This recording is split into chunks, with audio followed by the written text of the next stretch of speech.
السلام علیکم دوستو، میں ہوں اسلم عالم اور آپ دیکھ رہے ہیں گلف ایکسپرٹ۔ دوستو، آج کی اس چھوٹی سی ویڈیو میں آپ لوگوں کے ساتھ ایک جانکاری شیئر کرنا چاہتا ہوں۔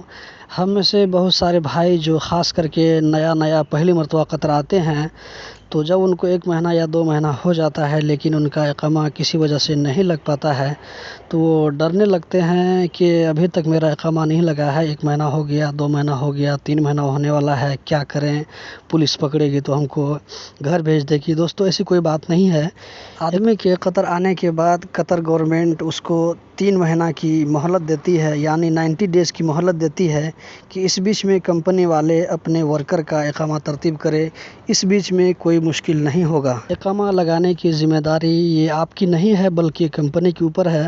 اگر فائن بھی آئے گا تو اس کی ذمہ داری کمپنی کے اوپر جاتی ہے، آپ اس کے مسئول نہیں ہیں۔ اور اقامہ لگانے میں جو بھی خرچ آئے گا، جیسے میڈیکل کرنا، مان لیجیے اگر آپ کا میڈیکل اپنے ملک میں نہیں ہوا ہے تو میڈیکل کرنا، فنگر کرنا، فوٹو، یہ سب جتنی بھی بلڈ گروپ، یہ سب کے لیے جتنا بھی خرچ آئے گا سب یہ کمپنی کے اوپر ہے، آپ اس کے ذمہ دار نہیں ہیں۔ تو اسی لیے ڈرنے کی ضرورت نہیں ہے۔